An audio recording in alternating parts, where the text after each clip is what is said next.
Hey everybody, I'm Rob. And I'm Lori Marie Jenkins. And we are both artists who have moved to Costa Rica. Yes, we have. Welcome, welcome. Welcome to our channel.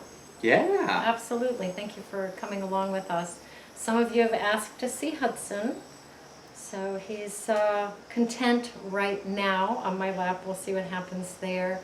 He's doing well. He's adjusted quite nicely. He does not run off. He is tolerant of the rain. And, Hudson is very curious about the frogs that come out when it's raining. Usually after dark, so for the most part we don't take the dogs out after dark in general, but especially when it's raining. We've only seen one cane toad so far, but both dogs are very curious about the frogs. Yeah, We'll our last visit in the outdoors for them to have a potty break is about 5 o'clock, and then that's it. Everybody holds it until the next morning. And they're pretty good about it. They're really good about it. The thing people had asked about was, we had mentioned Paw Paw. And so it is an ointment. It's similar to a natural version of Neosporin for cuts, for burns, for bites, anything like that. And it's from Australia. You can get it on Amazon. You can get it at most drugstores in the States. I haven't seen it here, but it comes in either a little red tube or a little red jar with a twist-off lid. Yeah, a tub. And it has the consistency of like Vaseline. Right, maybe a little harder. Yeah. A little harder than that. So Lucas Paw Paw ointment, P-A-P-A-W. It is fermented papaya, and it is amazing stuff. Highly recommend it, stateside, Costa Rica, anywhere. So, if the makers are watching, you know, here's your plug. That's right. It's awesome. It's a good healer. Well, big news for us. We celebrated our 19th wedding anniversary last Tuesday. Yay, yay us. Woo! Woo! So, we've been together for 23 years. 23 years. Been married for 19. Never would have expected this. Yeah, never would have expected Costa Rica. Is that what you mean? Costa Rica for a move? Right, right. So. That was not in the plans 23 years ago. No. We had a good day. I think it was probably a rainy day later. Rainy afternoon, yeah. Yeah, but we went to a little farmer's market. Ate at a lovely restaurant up in Tinamastes called Amor Mediterranean. Yeah, it was delicious. Yeah. Giovan, Yeah. I believe, is the owner of it, and we had some lovely Mediterranean food. Yeah. So it was a great way to celebrate. Good stuff. Very nice people. Yeah. I want to talk about, and I think it was last Saturday, we had rainstorm number 10. Is that what they called it? Well, it's tropical wave number 10. All right, tropical wave number 10. We're now in tropical wave 11. Right, or 12. 11 was last Okay. night for tonight. All right, and we have a community kitchen here, and it flooded. It's outside. Yeah, it's outside. And what I wanted to say is I used a squeegee on the floor. So that was the first time I'd ever used a squeegee in that fashion. The squeegee's about this big, and I just squeegeed the floor, the cement floor, the water off onto the distance and back into the jungle, so to speak. So I just wanted to mention a new use for a squeegee. That was kind of fun. That was kind of fun. I love water, so squishing around in the water was making me very happy. Segueing into the rain is a little bit heavy this year, maybe heavier than normal. We've heard from a lot of the locals that this year, May and June, has been rainier. And one thing we have learned is how important it is on your property to have proper drainage. Because there's so much rain coming down from the gutters, from the roof if you don't have gutters, from hillsides, from the land, everywhere. So you really need to channel the water. And you need to channel a lot of water in places. So when you are getting property, it's very important consideration as far as where the water's going to go, because it's coming. It's going to be coming for 7 to 8 months a year. And so you need to make sure that it's diverted away from your house, away from your property, avoid little landslides. So what I want to say is I used to listen to, on YouTube in my earbuds, I used to listen to rainstorms to help me go to sleep. I don't need that right now. We have our own background white noise, so that's just kind of fun. Yeah. And it's sunny and warm right now. It's midday here in Costa Rica on Friday, and most of the days are like this in the morning and even early afternoon. We've had a few morning rains, but most of the rain is afternoon and evening. Yep, absolutely. What they say about Platinio is the mornings are nice, then about 2 o'clock in the afternoon it starts clouding over, and then you get your rain. So, all right, you ready to talk biz? Sure. Okay. Fire away, fire away. Fire away. All right. So one thing, those of you who've been watching know that we are interested in staying here long term. Here being Platinio area, which is inland from Dominical on the Pacific coast. Really like the climate, like the area, like the community. Fair amount of, it's a good mix of Ticos and expats. A lot of Ticos have been here, a lot of expats have been here many, many years and have really set down roots, but we like it. We like the vibe, like the weather, like the people, yep. like the community, like the little town with the bakery and the supermercado and a couple of little eateries, a soda and a sidewalk. A sidewalk. A sidewalk, which that is I rare. Can walk on. Yes. Oh, which I walked to the bakery last Saturday, I think it was Saturday, and used my Spanish and ordered some bread and paid for some bread and walked home. So that was a big achievement. And yesterday I drove. Yay. Ta-da-da-da, challenges. Yeah. Victorious. Yeah, she did great. She did great. It's a different animal driving here, and so baby steps. Yep. Okay. Yay. Back to the. Right. And so we have traveled around Costa Rica a lot, and we have pretty much picked this as our landing area. And so to that end, after getting the car, that was one of the big early things, is we're on the hunt for property. Yep. And we have looked at quite a few places already, some with houses, some without houses, variety of prices, variety of locations, and we've learned quite a few things about what is important. So, you want to touch on some of those? So what I want to say is one of the first places that we looked at was a house. Okay, a beautiful 3-bedroom house. And we may have mentioned this in the past, but I'm going to take a moment and mention it again, just so we can get a price point.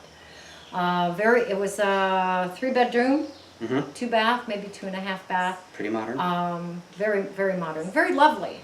Pool that would have to be taken down and replaced.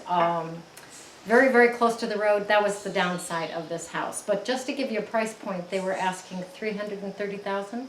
Not marked down to 310, but yes. Okay, so that gives you an idea. Now this has been on the market for a long time. There's long-term renters in there. They are not able to sell it for that price. So that just gives you an idea. We've looked at a couple of properties that are gorgeous, that are ready to build on. Not very big. The 2 that we saw down that one road, where it was one like this and then one like that. Yeah. Not too big. Well, the one property was small with a beautiful view. The one next to it was a hectare, which is almost 2.5 acres. Good sized property, virtually no view. So, yeah. And each one of them was $125,000 for the property? The smaller property with the better view, they were asking $125,000. Now this is no house, this is just land. And the property next to it, again, no house, was I think $110,000. That's just the land there. One of the properties had water, just a water meter going to it, the other one didn't. And so the only way that would be useful to us would be to have both lots. right. Or at least that's the way I felt. So we would be looking at an outlay of $35,000 for the land. Yes. Okay. So that too just gives you an idea of the price of things. If you think you're going to come here and get a chunk of land for $50,000 with a view, not going to happen. Not that you have an ocean view from up here. Normally you don't. It's more valley or mountains and things like that. So, but just to give you a little bit of information there. What is important, from what I have learned, from what we have learned, is the property must have water. Yeah. And this doesn't mean like a creek. Right. This means a water hookup and power, electricity. Yes, power is secondary to water. You cannot get a building permit without water. You could I think feasibly get a building permit without electricity because you could use generators. But getting a water meter is expensive and it takes a lot of time. So if you are looking at a property and they say, oh, don't worry, we're gonna, we'll get a water meter here, don't buy it until that's either set in stone or something like that, because you will not be granted building permits without water. And there are some areas where they don't have any more permits. Like there isn't enough water there. So be very aware of what your property has on it and what either the realtor or the seller is telling you. And check all that stuff. Yeah, really be careful. Do your research. Okay. And there's a number of routes to go. There are realtors all over the place. Most of the time, the realtors are they need to make their money, so they're going to be charging more for a plot of land than it would cost if you just dealt with the owner.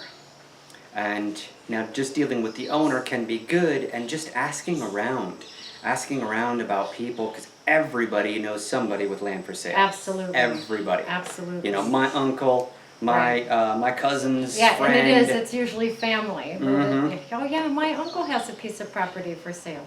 Okay, then, tell us how to get a hold of him or whatever, and then we go see it. And we've seen a couple that are way too small, and some that are way too big, and some that are glorious, and some that aren't. It is hard for me to see a piece of property that is jungle and envision anything else. I don't have that knowledge that I don't have. Now the Ticos can look at it and go, oh yeah, we can do this and we can do that and we can do this and no problema and blah, blah, blah, blah, blah. And it's like, I have to see it. I just have to see it. I can't picture it. And we have an idea of what we want in a property as far as buildable space. And for us, that's going to eventually involve a nice house for us, probably a little 3-bedroom or something. We'd love to have a pool, want to have some room for gardening and fruit trees, so it doesn't have to be huge. And also need a studio outbuilding for me and my wood shop. So though, we kind of have an idea of what we need space-wise, and we have found properties that are 62 hectares, which is like 200 acres, no thank you. 8 hectares, which is still like 20 acres.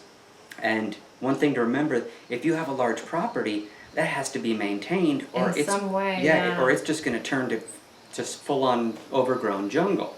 And what's the point of having that if you're not going to use it? So we're going smaller than that. Yeah, 1 or 2 hectares would be nice. And that's usually how it's done. So 1 hectare would be like 2.5 acres. Yeah. And of that, because of the nature of the hills and mountains in Platinio, the buildable space on that is not going to be 2.5 acres. Right. Maybe it's a half an acre, maybe it's an acre. You never know. Right. But yeah, it's an interesting journey. And there might be bargains to be had. There are more remote areas. I've heard in San Vito, which is closer to the Panama border. It's definitely more remote. You can get land cheaper there. I just don't know about the closeness of towns, services, Wi-Fi, things like that. And I think Platinio is going to be a big boom soon, with all of its building and things like that. So I think Platinio is going to become quite a town. So I want to get here before it's too big. Right, there we go. And it is nice. There's a lot of growth along the beaches. We're about 15 minutes from the beach here. And so you don't need a realtor to buy land here. What do you need? You need an attorney. You definitely need an attorney. Yeah. And you want an attorney who specializes in real estate. Right. So currently we have 2 attorneys in Costa Rica. One of them, Andre Gomez, is amazing, and he is our residency lawyer. Right. And that's the primary part of his practice. So he was able to recommend somebody that we can talk with when we're looking to buy property. So we now have, or will have, a real estate lawyer. And so this guy's job is to do everything that a realtor would do in the States. And that is, proper paperwork, proper blueprints of the land, due diligence. If there's a house on the property, does it have the right electrical and water hookups? Like inspections. Inspections, exactly. If there is no land there, there are other considerations. If you're close to a creek, you can't build right next to a creek. If it's super steep, you can't build right there because of... If you're by the road, it has to be certain footage off the road. Even Yep. for a fence, it has to be certain footage off the road. So there are things that Right. need to be taken into consideration. And it depends on which road you're on as far as the distance from Right. it. If you're on the Costa, which is the main highway, you have to be from the center of that road. You can't build 30 meters, within 30 meters of the center of the road.